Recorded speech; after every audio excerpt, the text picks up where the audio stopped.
8 अप्रैल 2026 बुधवार का दिन, हफ्ते के तीसरे दिन का बाजार। बात करें आज के बाजार की कि आज बाजार में क्या संभव है, क्या हो सकता है, तो उससे पहले बात करते हैं कि बाजार में कल क्या हुआ।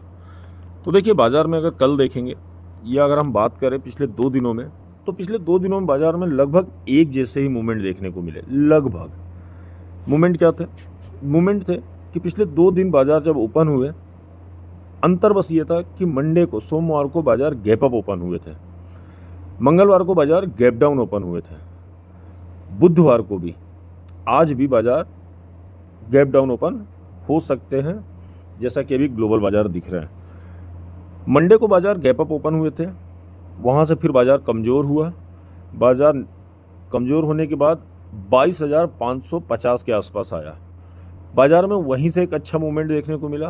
पहले बाजार रिकवर हुआ और फिर बाजार में निफ्टी में एक अच्छी तेज़ी देखने को मिली मंडे के दिन, लगभग 1% के आसपास की, 1% के आसपास की। बात करें मंगलवार को, मंगलवार क्या हुआ? बाजार गैप डाउन ओपन हुए और उसके बाद बाजार और थोड़े कमज़ोर हुए। 22,710 के आसपास की लो बनाया बाजार ने, गिरावट देखने को मिली। बाजार ने 22,700 को ब्रेक नहीं किया। याद रखिएगा इस पॉइंट को कि बाजार ने 22,700 को ब्रेक नहीं किया था।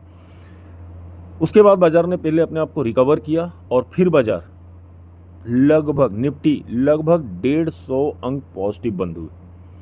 तो मंडे और ट्यूसडे को अगर आप देखेंगे तो फर्स्ट सेशन में बाजार में दोनों दिन कमजोरी देखने को मिली और फिर सेकेंड सेशन में बाजार में एक अच्छी तेजी देखने को मिली।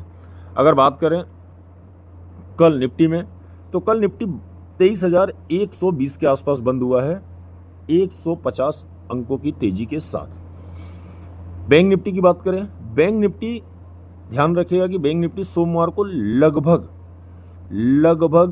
1,000 अंक को से ज़्यादा पॉजिटिव बंद हुए थे और कल 100 अंक के आसपास पॉजिटिव बंद हुए। मतलब पिछले 2 दिनों में बैंक निफ्टी में 2.25% के आसपास की तेजी देखी गई है। सोमवार को 2% के आसपास की और मंगलवार मीन्स कल के दिन 0.25% के आसपास की। फिर निफ्टी भी 80 अंकों की तेजी के साथ बंद हुए। सेंसेक्स कल लगभग 0.70% ऊपर, 500 अंकों से ज़्यादा की तेजी कल सेंसेक्स में भी देखने को मिली। मीन्स अगर मैं बात करूं निफ्टी में, तो निफ्टी में पिछले 2 दिनों में 0.25% के आसपास की तेजी, बैंक निफ्टी में 2.25% की तेजी, फिर निफ्टी में भी लगभग 2.25% के आसपास की तेजी और सेंसेक्स में भी लगभग 0.25% के आसपास की तेजी पिछले 2 दिनों में देखी गई है। देखिए, पिछले 2 दिनों में बहुत सारी चीज़ें हुई हैं। पिछले 2 दिनों में क्या हुआ है? सबसे पहले डोनाल्ड ट्रंप ने एक स्टेटमेंट दिया था। डोनाल्ड ट्रंप ने एक स्टेटमेंट दिया हुआ था कि स्ट्रेट हॉर्मुज को अगर ईरान फ्री नहीं करता है तो हम ईरान पर हमला करेंगे और ईरान पर हमला इतना भयावह करेंगे कि ईरान स्टोन एज मीन्स पाषाण युग में पहुंच जाएगा। जबकि उससे पहले डोनाल्ड ट्रंप बोल चुके थे कि हमें स्ट्रेट हॉर्मुज से कोई लेना देना नहीं है। मंडे को एक खबर आई सीज फायर से रिलेटेड कि 45 दिनों का युद्ध विराम या सीज फायर होगा, जिसे ईरान ने मंडे इवनिंग में ही नकार दिया और जिसका असर ग्लोबल मार्केट में मंडे इवनिंग देखने को मिला और उसका इम्पैक्ट कल के बाजार में मॉर्निंग सेशन में देखने को मिला। डोनाल्ड ट्रंप अब फिर से इस बात पर आ गए हैं कि स्ट्रेट हॉर्मुज अमेरिका फ्री कराएगा या अमेरिका जल्द ही स्ट्रेट हॉर्मुज पर कब्जा ले लेगा और स्ट्रेट हॉर्मुज से होने वाली सप्लाई पर अमेरिका फीस लगाएगा, ड्यूटी लेगा। तो देखिए, पिछले 2 दिनों में क्या, या पिछले 1 साल की बात करें, पिछले 1 साल से डोनाल्ड ट्रंप ही मोस्टली टाइम, या डोनाल्ड ट्रंप के स्टेटमेंट के आधार पर ही मोस्टली टाइम बाजार चल रहे हैं। डोनाल्ड ट्रंप लगातार उल-जलूल बयान देते रहते हैं जिनका कोई महत्व नहीं है, परंतु यूएस के प्रेसिडेंट होने के कारण उनके एक एक स्टेटमेंट को ग्लोबल मार्केट या विश्व बाजार रिएक्ट करता है। अगर हम बात करें तो देखिए, आज अगर हम देखें तो एमसीएक्स मार्केट में गोल्ड 1,000 गिरकर लगभग 1.5 लाख के नीचे 1,48,000 के आसपास आ गया है फिर से। चांदी कीमत भी 3,000 के लगभग आसपास गिरावट देखने को मिली है, 2,30,000 के आसपास चांदी पहुंच गई है। प्रवासी मजदूरों के लिए 5 किलो वाला सिलेंडर भी अब आ चुका है और ये आसानी से मिल जाएगा। इसके लिए बहुत ज़्यादा डॉक्यूमेंटेशन की ज़रूरत नहीं है। इसके अलावा अगर हम देखें एविएशन सेक्टर में, तो एयर इंडिया की अब जो घरेलू विमानें हैं वो लगभग 900 रुपये तक महंगी हो जाएंगी। नया किराया 8 अप्रैल से लागू हो जाएगा। 5 किलो वाला गैस सिलेंडर आ चुका है जो बिना एड्रेस प्रूफ के ही आपको मिलेगा। सेंसेक्स, बैंक निफ्टी या इंडेक्स सही में पिछले 2 दिनों में तेज़ी देखने को मिली है। बात करें अब आज के बाजार की, आज बाजार में क्या संभव है। देखिए, पिछले 2 दिनों से जिस तरीके से मार्केट का मूड और माहौल है, या पिछले कई दिनों से मार्केट का जो मूड और माहौल है, ये क्लियर इंडिकेट कर रहा है कि मार्केट कंफ्यूज्ड है। इंडियन मार्केट हो, ग्लोबल मार्केट हो, मार्केट कंफ्यूज है। गिफ्ट निफ्टी अभी 22,950 के आसपास कल बंद हुई है। डॉ फ्यूचर में भी देखें, एक टाइम कल डॉ फ्यूचर में लगभग 400 अंक को गिरावट देखने को मिल रही थी, परंतु फाइनली डॉ फ्यूचर 200 अंक के आसपास गिरकर बंद हुए हैं। S&P फ्यूचर भी निगेटिव बंद हुए। निक्की पॉजिटिव, बहुत छोटे से, मतलब आप उसे पॉजिटिव या निगेटिव भी नहीं मान सकते। तो ये ग्लोबल इंडिकेट्स हैं। तो इन सभी इंडिकेट्स को देखिए, ये क्लियर समझ में आ रहा है कि बाजार आज भी कंफ्यूज्ड होंगे।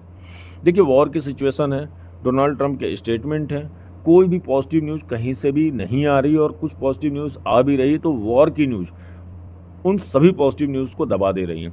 तो आज भी बाजार दबाव में दिख सकते हैं। निफ्टी आज गैप डाउन ओपन होते हुए दिख सकते हैं, परंतु एक चीज़ ध्यान रखिएगा कि यदि आप निफ्टी का ग्राफ देख रहे हैं तो निफ्टी वी शेप ग्राफ बना रहा है, वी शेप ग्राफ बना रहा। और कल उसने अपने वी शेप को तोड़ा, ऊपर गया, परंतु फिर उसी शेप में आ गया है। अक्सर आप देखेंगे कि जब भी, मेरा अपना मानना है, बाई और सेल की कोई भी रिकमेंडेशन नहीं दे रहा हूँ किसी भी इंडेक्स, किसी भी स्टॉक में, परंतु आप देखेंगे कि जब भी कोई इंडेक्स वी शेप बनाता है और उस समय केवल एक चीज़ इंतजार करना चाहिए कि जब भी वो वी शेप अप साइड या डाउन साइड पे ब्रेक करेगा तो उस दिशा में बहुत तेजी से निकल जाएगा। निफ्टी के लिए इंपॉर्टेंट पॉइंट होंगे 23,000, 22,700, ये 2 इंपॉर्टेंट पॉइंट होंगे। रेजिस्टेंस होगा निफ्टी का 23,200 का, मीन्स यहाँ से सपोर्ट होगा 23,700 का और रेजिस्टेंस 23,200 का। अगर निफ्टी, देखिए आज निफ्टी गैप डाउन ओपन होगी तो आपको ये देखना चाहिए पहले कि निफ्टी 23,000 के ऊपर टिकती है। अगर निफ्टी 23,000 के ऊपर टिकती है तो निफ्टी फिर से 23,050, 23,100, कल के हाई को भी ब्रेक करके, जो कल का हाई था 23,153 का, उसे ब्रेक करके उसके ऊपर जा सकती है। परंतु ये देखना होगा कि निफ्टी क्या 23,000 के ऊपर टिक पाती है, क्योंकि अगर निफ्टी 22,700 को ब्रेक करता है तो निफ्टी में गिरावट या कमजोरी देखने को मिल सकती है, और अच्छी कमजोरी देखने को मिल सकती है। परंतु मेरा अपना मानना है कि आज बाजार में ऐसी कोई बहुत बड़ी कमजोरी देखने को नहीं मिलेगी। अगर मार्केट टाइम पर कोई बहुत बड़ी नेगेटिव न्यूज़ नहीं आती है तो निफ्टी आज फिर आपको एक गैप डाउन के बाद, बाई और सेल कोई भी रिकमेंडेशन नहीं दे रहा हूं, परंतु मेरा अपना मानना है कि अगर निफ्टी 22,900 के पास आती है तो उसमें एक बार बाइंग की पोजीशन बनेगी, और फिर निफ्टी 22,950, 23,000, 23,050, 23,100 तक के लिए ओपन हो सकती है या इस लेवल पर आ सकती है।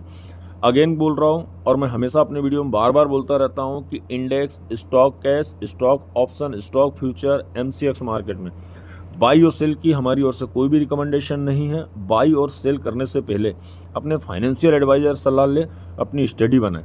ये वीडियो केवल हम आपके एजुकेशन पर्पस के लिए बनाते हैं। अगर हम कल की बात करें तो निफ्टी के टॉप गेनर और टॉप लूजर को देखें तो सबसे पहले अगर आप देखेंगे कि निफ्टी के टॉप गेनर में से कल विप्रो कल निफ्टी का टॉप गेनर रहा। लगभग 3.25% की कल विप्रो में तेजी देखने को मिली। सेकंड नंबर पर हिंडाल्को रहा, जिसमें लगभग 3% की तेजी देखने को मिली है। थर्ड नंबर पर TCS रहा, जिसमें लगभग 2.8% के आसपास की तेजी देखने को मिली है। निफ्टी के टॉप लूजर की बात करें, डॉक्टर रेड्डी फार्मा सेक्टर से निफ्टी का टॉप लूजर रहा, 0.25% के आसपास की गिरावट देखने को मिली। इंडिगो की बात करें, इंडिगो में भी कल 1% के आसपास की गिरावट देखने को मिली। अदानी एंटरप्राइजेज थर्ड निफ्टी का कल का टॉप लूजर रहा, लगभग 1% के आसपास 18 अंक नीचे गिरकर अदानी एंटरप्राइजेज कल बंद रहा। तो ये रहे निफ्टी और इंडेक्स में। स्टॉक ऑप्शन में या स्टॉक कैश में आपको 1 से 2 ट्रेड बताता हूँ जिन्हें आप अपनी वॉच लिस्ट में ऐड कर सकते हैं। सबसे पहला ट्रेड है, अगर मैं बात करूँ स्टॉक कैश के लिए, तो एस्ट्रा माइक्रो 990 के आसपास चल रहा है। मेरा अपना मानना है, ये मेरा अपना व्यू है कि अगर एस्ट्रा माइक्रो 1000 के ऊपर टिकता है या 1000 के पार करता है, तो एस्ट्रा माइक्रो में 1020 से लेके 1080 तक के व्यू देखने को या लेवल देखने को मिल सकते हैं। अगर मैं बात करूं स्टॉक ऑप्शन में, तो फियोनेक्स फियोनेक्स 1560 का कॉल ऑप्शन, 1560 का कॉल ऑप्शन लगभग 70-75 रुपए के आसपास कल बंद हुआ है। अगर फियोनेक्स 1560 सी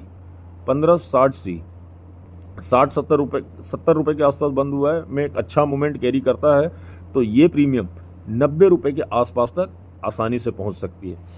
परसों हमने मंडे के दिन BTST में आपको 2 ट्रेड बताए हुए थे वॉच लिस्ट में ऐड करने के लिए। MCX 2480C आपने देखा होगा, बहुत ही अच्छा रिजल्ट मिला है।